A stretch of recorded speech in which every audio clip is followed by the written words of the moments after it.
Today is June 16th, 1975, and I'm interviewing Mr. Ernest Michel in the Hilton Hotel in Jerusalem. When did you first meet Rabbi Hazel Korn, and under what circumstances? My first meeting was one that stands out in all my recollections from that period and had a profound effect upon me and my whole future life, actually, without ever realizing it. I think I ought to explain it to you. I came back to my hometown of Mannheim, Germany, in late June 1945. I had escaped from a concentration camp in April.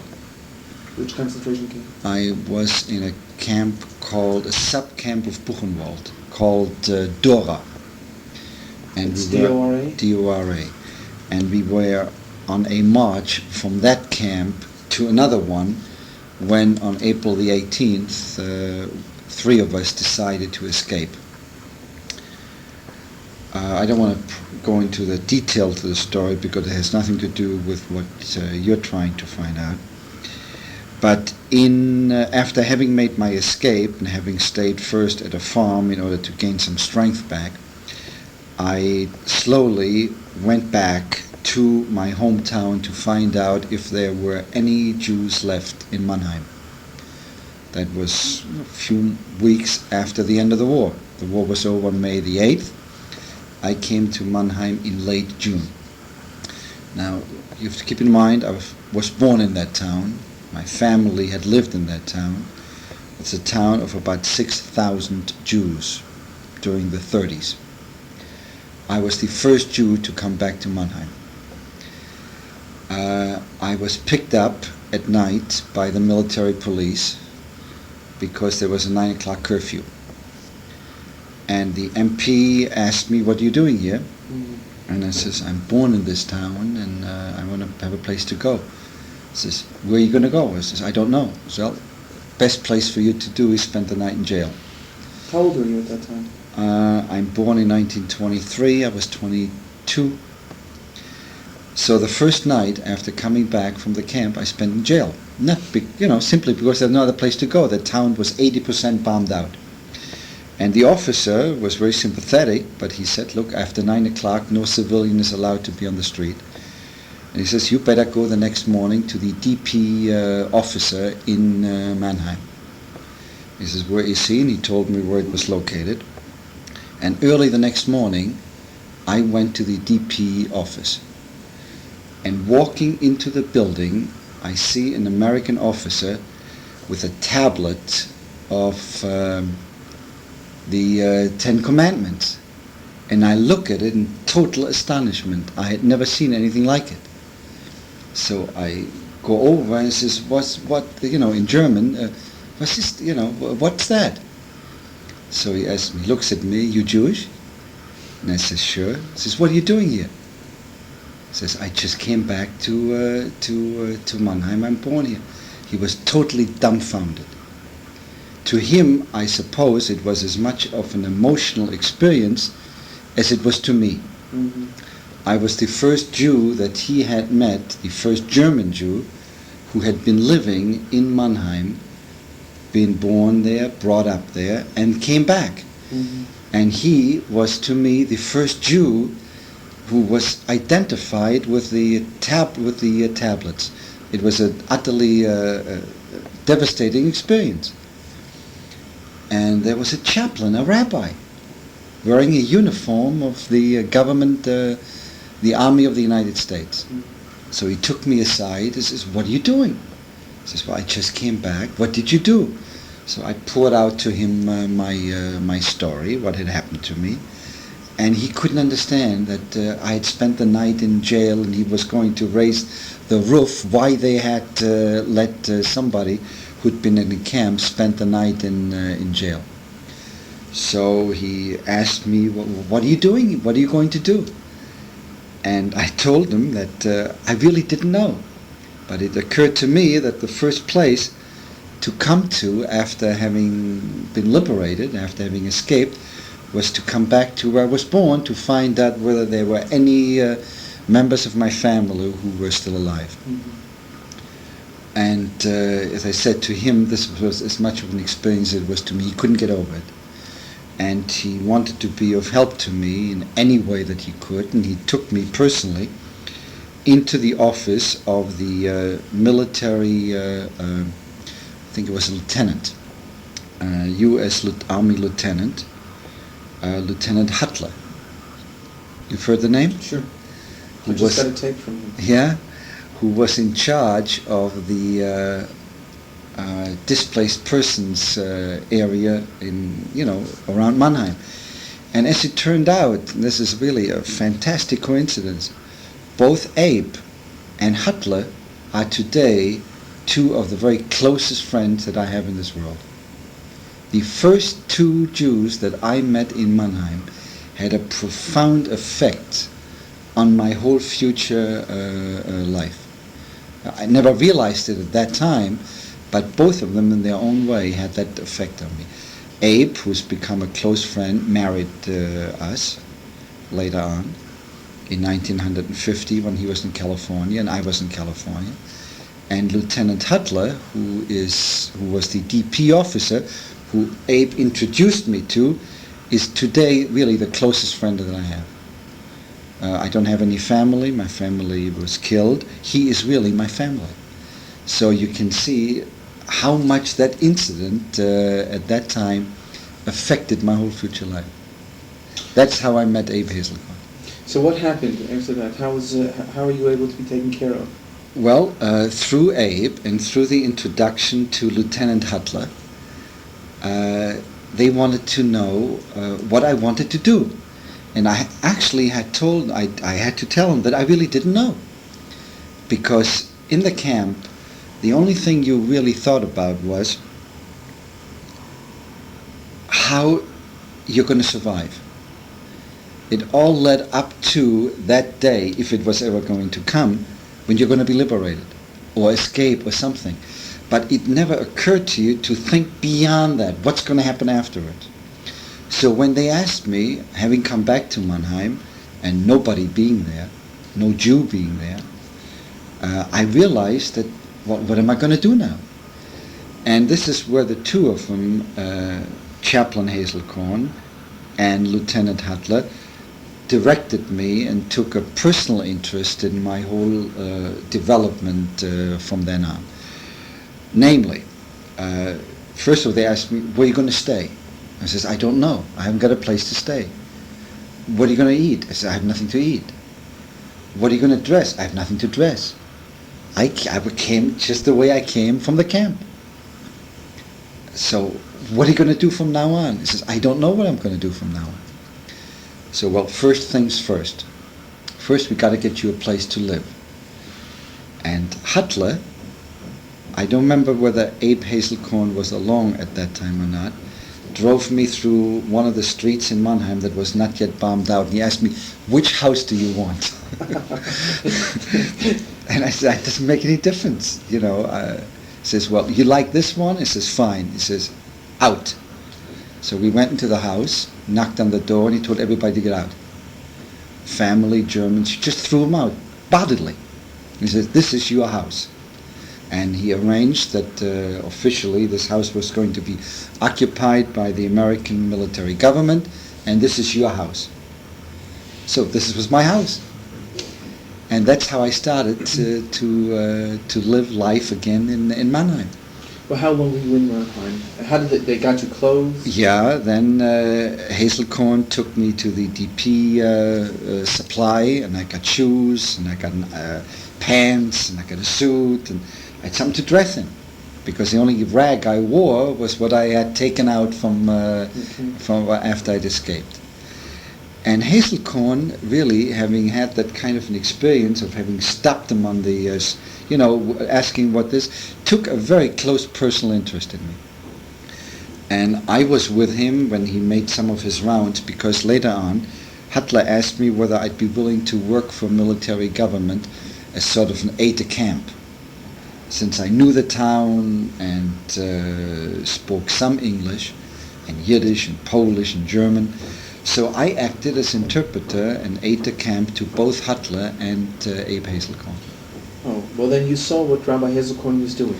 Yes, I saw what he was doing. Now, was there anything aside from what he did for you?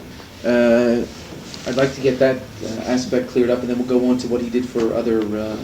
Well, in terms of me, at that time, my needs were taken care of. Mm-hmm. I had a place to live, I had clothes, I had a job, I had entry to the American mess to eat, and I was on the way to sort of living a halfway normal life. Okay. That's what happened to me, and he had a direct influence on my getting started back into a normal life again. Now, you said that they had a profound influence on you. I see that obviously it was very important for them to help you in the beginning. Yeah. Was there any follow-through afterwards? Well, more from Huttler than from Hazelcorn. Okay, well, I'd like to hear that. At what point did Rabbi Hazelcorn stop with you? Well, I don't remember exactly. I think I was on and off with Hazelcorn for maybe 3-4 weeks. But not all the time, because my main responsibility was with Huttler. But in traveling with him, we ran into Hazelcorn because he himself was occupied with the work that he did in the various DP camps, in seeing to the needs of the Jewish DPs in the various displaced person camps within the area of, I think it was the Third Army, wasn't it? I believe so. Yeah, it was the Did Third Army. Did Rabbi Hazelcorn help you get to the United States? No. By that time, he had already gone back. Or rather, now what I know about him, he then became involved in illegal immigration to Palestine. That's what he did. But I lost contact with him after that time. After the first month, and having seen him, I lost contact with Hazelcorn because my subsequent job took me into other areas in Germany. So my relationship with him vis-a-vis Huttler was a more limited one. My main contact, as I say, was with Huttler and not so much with Abe Hazelcorn. Also, he was the very first one to direct me into the area in which I went later on. Fine. Now, what did you see of Rabbi Hazelcorn's work? Well, he was a very warm individual. To him, the way he spoke to me and the way he took me into his flock, which is really the little way almost in which he did, that's the way he was with others.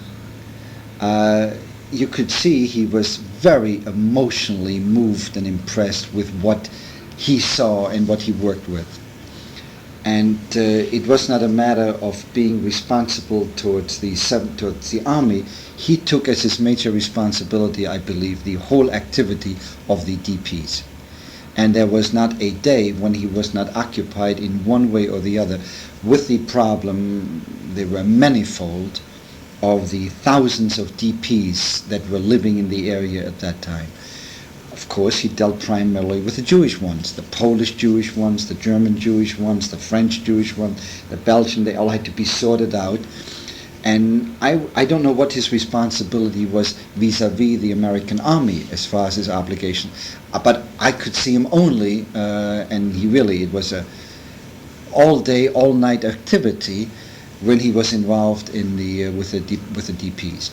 He worked closely with the joint, which I found out only later on what it was. For example, what did he do with the joint? Well, for instance, I got my first pair of shoes through him from the joint. I didn't know what the joint was, so I got a pair of shoes. Once he was involved with a truck of getting supplies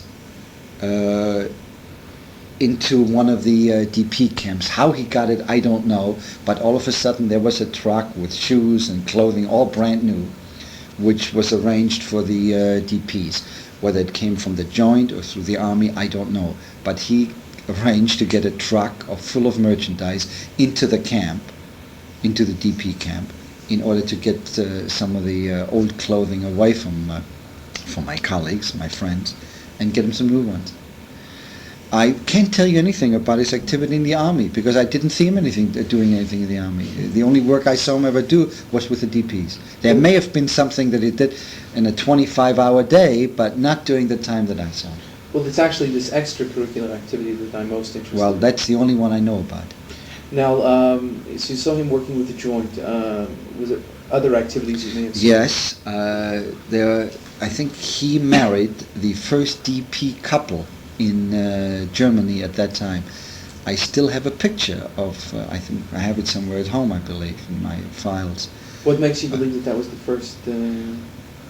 I couldn't have been... well, there are other chaplains in Germany. Well, I mean, one of the first probably that he married. Oh, I see. You know, not okay. one of the first altogether. Oh. One of the first that he married, I imagine, in one of the DP camps. And it was a ceremony that I remember having participated in, and he did it with his usual warmth and being... You didn't really feel he was a chaplain. You felt he was a rabbi, and to us, he really meant a great deal in bringing the sense of that we were really not lost, that there were people thinking of us, and he personified that really more than anyone else that I could have met. How important was that? Well, let me answer it from my own point of view. I went through the camps, and after I escaped, my tendency was to say the hell with it. And for a while, I had decided I was going to have nothing to do with being Jewish. Having been through what I had, I say, who the hell needs it? And I had more or less made up my mind to do away with it, disregard it, and start all over again in Germany, speaking German as I do, and having survived and having been, thank God, I don't know how, physically and mentally in the kind of shape that I was in, to shuck it all. But I couldn't anymore after that experience. So I must say he had a profound effect in the sense of bringing back to me the reality of Jewish life. More in what he did and how he did it than what he said. He was not a preacher in that sense, he was a doer. And he brought back to me the feeling, well, this is just really a phase of a time, and there is more to Jewish life than just what happened to us, as horrible as it was. Was that in discussions with you? No, or just because of the way you saw him just act? the way I saw him act, and the way he took his, and how seriously he took the responsibility of being a representative, really, of the Jewish people to us, not an army chaplain. Despite the fact that he wore the uniform, I never could see him as an officer. He didn't look like an officer. He looked like a rabbi, and he was a Jew. And in that sense, he had a very profound effect on my own way of thinking. I hope I make myself clear. Yes, very. Do you think he had that effect on other people I as well? don't know. I can only talk for myself. Mm-hmm. But I know how they reacted towards him. Well, how did they react? Well, there was a very warm reaction towards him. Everybody, Chaplain Hazelcorn was a name in the area that was, well, I don't want to say revered, but he certainly was a very loved man by all the people who had any contact with him. When did the JDC get into that? Well, I found out later on that the JDC always had been behind it. To me, it was just not known. My first contact with the JDC was through Abe Hazelcorn, and where he told me later on what they did and how the money was raised. And this is how I got into this work. You see, that in a roundabout way, through my relationship with Hazelcorn, and then with Hutler, I got into this kind of work. Today, now, as you know, I work for the United Jewish Appeal. Right. So you can see that it very directly had an effect on me. Can you remember any specific incidents where Rabbi Hazelcorn was able to help individuals? We talked about this one truck in the camp. Yeah. No, I cannot. Not anything specific. I only know that he was around and he was there. And he was available to people to talk, to listen, to advise, to consult. But any specific instances, if there were any, I don't remember them anymore. Mm-hmm. Okay, fine. Now, what I only can tell you what I know and what I remember. Now, what about with Lieutenant Huttler? Well, my relationship with Huttler became a much more direct one because, as I told you, after 3 or 4 weeks, I don't know where he went, but I didn't have anything to do with Hesselkorn any longer. Right. I was then on my own, and I worked directly with Lieutenant Huttler, and I became his sort of right-hand man as far as Jewish affairs in the Mannheim area were concerned. And he could never get over the fact that I was born in that town and I didn't have a place to go back to. This to him was inconceivable. So I worked with Huttler for about 2 months until he was reassigned to go back to the United States.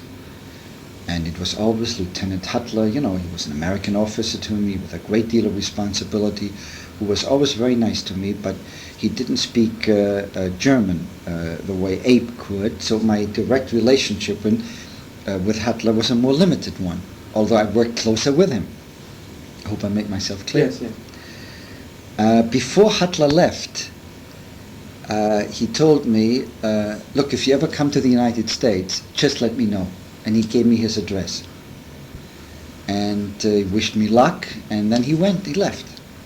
By that time, I was already on my own, more or less. I'd worked for military government for 2 months. He had arranged for me to take a course in CIC as an aide in the military government operation, which then later on led me into an unusual career first as a reporter and publisher of the first German newspaper that was published in Germany, which was called the Heidelberger Nachrichtenblatt, which again by coincidence I published together with Theodor Heuss. And if you know the history of Germany, Theodor Heuss became the first president of the newly German Republic. Mm. So Theo, as I knew him and myself, were the first publishers of the first German newspaper in Germany. Later on, I went to the Nuremberg trial and I became the first reporter at the Nuremberg trial, but that's a whole different story. That doesn't enter into what you're doing. To come back to your question about Huttler, in 1946, through the JDC and the United Refugee Service, I was among the first immigrants under the Harry Truman Displaced Persons Act to come to the United States. Mm-hmm. I came over here in July of 1946, I think on the second boat that came to the U.S. And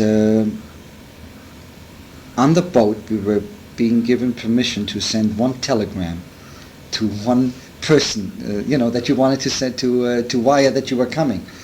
So the only person I could think of was Huttler. So I sent a telegram to Lieutenant Huttler. I want you to know that I'm arriving in the United States and just want to say hello to you. Send him the telegram. And we arrive in New York and I'm being paged.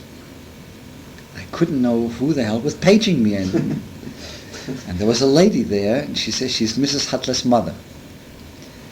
He sent her, after having received my telegram, to the airport. To the dock, to meet me. And she didn't evidently understand it because she expected a little boy. Oh. And so she was surprised to see a 23-year-old grown up. And she told me that I should stay with her, but I didn't because, the JDC, they had made arrangements for us to stay at a hotel. And the next day I called up, or rather he called me up. Uh-huh. He says, what are you going to do? And I says, I don't know yet. He says, why don't you come and stay with us in Chicago until you make up your mind what you want to do. He was living in Chicago at that time. So 3 days later, with the money given by, JDC or UJA, I went to Chicago, and I stayed with Hutler. And so this is how the whole relationship with him began. Now, how long did you stay with him? Well, this takes you a feel from your... Well, but it's part of the story. It's part... Well, I stayed with him about 3 weeks.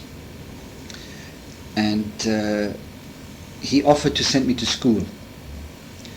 You have to keep in mind that my education was interrupted at the age of 14 or 15, after 8 years of public school. So I had no education. My education was in the camp. Mm. And he offered to send me to school. And I says I couldn't let him do that. I wouldn't, this is a limit to what I would want to accept from him or anyone else. So I looked for a job in Chicago on a newspaper, which is what my background is. Well, my English was improving, but I spoke poorly, really poorly. And everybody laughed me out of the office. Chicago is a tough newspaper town, if you know Chicago. And I just couldn't get a job. Until, and again, I don't want to make a long story, although it's a fascinating one. That's interesting, okay. I walked into the office of the then Western manager of UP. And I simply walked into the office without waiting for a secretary, because I was absolutely at my wit's end. I needed a job, and I didn't want to walk around from one paper to another. And this guy looked at me, what's he doing here, speaking broken English and wanting a job in a newspaper? So I said, let me tell you why. And I sort of told my story to him, and he says, well, you can never get a job in Chicago. You'll never be able to make it here, because first you have to learn something about America, and you have to have an education. You have to learn how to speak English.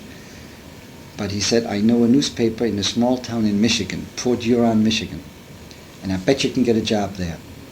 You just tell them Mims Thomason sent you. Incidentally, Thomason is today the United States president of UPI. Amazing how things work out sometimes. So with that promise, nothing else, I took a bus ticket and I went to Port Huron. Al Hutler told me I was, by that time it was not Lieutenant Hutler, it was Al and Ernie, and I lived with him and his family. I've seen the kids grow up. I mean, as I told you, they are really the closest family that I have, other than my own. So I went to Port Huron with a one-way bus ticket. And that was the end of it, because I didn't have enough money to go back. And I went to the newspaper, and the guy again looked at me, so I was crazy. Speaking broken English, coming to Port Huron, wanting a job on a newspaper. And I guess he felt sorry for me, and he gave me a job as a copy boy. Why did Thompson send you there? Pardon me? Why had Thompson sent you there? Well, he sent me because he felt that this guy would get me a job. And since he knew that I wanted to work on a newspaper, he says, well, go there. And when I mentioned Mims Thompson, he said, oh yeah, sure, I know him. You mean he just sent you like this? And I says, yes, he did. Well, there must be something to it. So he gave me a job as a copy boy on the newspaper. That was my first job in America. I earned $22 a week. And that's how I started my life here in the United States. But then you went from a copy boy to DJ? Well, that's another long story, and this is where Hutler comes in again in a way, because he worked for, as you know, the Jewish United Fund in Chicago. He was the campaign director. No, I didn't know that. Yeah, he was the campaign director for the United Jewish Fund of Chicago. And he told me, why don't you do some speaking? Your background and your story and the way you can express yourself, even with your broken English, ought to be really good for UJA. So he got me in touch with somebody at UJA, and that's how I started speaking. I became one of the speakers for UJA on the circuit while I was working on the newspaper. I went to Texas and I went all over the United States, and this is how I got into this work. So you can see he had a very, from Hazelcorn to Hutler, there is a direct line that brought me into this kind of work, and were it not for that, I wouldn't be here in Jerusalem today. So I think this tells you a little bit of the story. I think so. I wanted to ask you, you mentioned before we started the tape that you knew Rabbi Stern, that you Had you seen him in any... Yes, I saw him also in Europe. You seen him I saw him, I think, in Bad Nauheim, if I'm not mistaken. Is that possible? Yes. Yeah, I was in Bad Nauheim was the headquarters of the German news agency, for which I eventually started to work as a reporter at the Nuremberg trial. I told you I worked in Nuremberg. And I lived in Bad Nauheim, not in a DP camp. I never lived in a DP camp. I only saw it, I visited. I had a great deal to do with them, I was in touch with. I never lived in them. And if I remember, Stern was chaplain in or near Bad Nauheim. And this is how I met him. I remember meeting him once or twice while I was there, and then later on I ran into him in California when he was the rabbi in Ventura, California. But you never saw him involved with the DP work? No, I don't. Were there any other aspects of chaplain's activities in Germany that you might have remembered? JDC? No. JDC, yes, but not... Well, what do you remember of the JDC activities? Well, there was again one individual whom I remember very vividly. His name is Abe Laskoff. Right. Abe Laskoff is now an executive with the JDC in New York, and Abe Laskoff was the DP officer for the JDC, dealing with all the displaced persons. And I got to know Abe very well during that time, and I see him again today in New York, although our roles have substantially changed. So I remember Abe very well, who also was one of those to whom this work became more than a job. I mean, Hazelcorn, Abe Laskoff, Hutler in a different way, because he was a DP officer and not just responsible for Jews, but also non-Jews. And although he was Jewish, he had, the responsibility for everyone. But being Jewish, he took a greater interest, I suppose, in some of the Jewish activities. But that didn't prevent him from taking care of all his other obligations as well. Abe Laskoff, of course, worked for the JDC. And I don't remember exactly what his specific role was, but he was one of the JDC executives within the area that I worked in, Frankfurt, Mannheim, Munich, with Stuttgart, Nuremberg, and I ran into him on and off in some of the areas. Yeah, you never met any other rabbis during that period of time? If I did, I don't remember. I told you, those are important areas. Yeah, but I don't remember running into any other rabbis or chaplains. Mm-hmm. Probably the reason for it was that pretty quickly after the first 2 months, I really became independent. I worked on the newspaper, I had money, I had food, I had clothing, I had a job. I had a job that was important, that I liked, that I enjoyed. So I didn't need any help in that sense anymore. That's probably the reason why I never ran it, or if I do, I just don't remember. Fine. Was there anything else about this entire period you think that should be... Lots of things during that period, but nothing that refers specifically to some of the things that you are interested in. I had for a young fellow, I was 23 at that time, I had a fantastic life in Germany. I mean, an unbelievable one, having been in Auschwitz and Buchenwald in April of 1945. In November, I was sitting in the courtroom at the Nuremberg Palace of Justice as the first accredited correspondent for the German news agency, reporting the events of the trial to the total German press. I mean, if you can think of a more fantastic contrast, maybe you can, I can't. Good deal. So there were many fascinating things happening to me politically, Adenauer, Heuss, I dealt with most of them during that time, and I had the possibilities of a fascinating career in Germany in the newspaper field. Even as a Jew? Oh, particularly as a Jew, because they were anxious to have at least a Jew stay there. So I knew them all. Everyone who became later on a leader of the German government, I knew them, and they looked to me as the one who was reporting from the trial, and it was a fantastic situation. I was offered a job later on as head of the German news office in Berlin, which I turned down, and I decided I just couldn't stay in Germany anymore, and I left. But it was a fantastic... There'll be never anything to equal that period for me.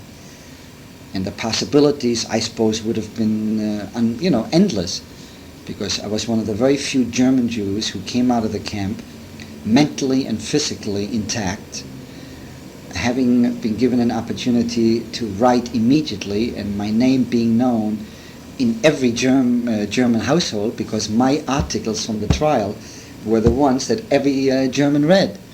So it was a quirk of history that is just unbelievable. But I decided, after giving it a great deal of thought, that I would not stay in Germany. I just wouldn't want to live there. And I took $10 from the JDC plus my affidavit, and I said, that's it, and I went to the United States. Fascinating. Yeah, it's an interesting story. Okay. Thank you very much. You're very welcome.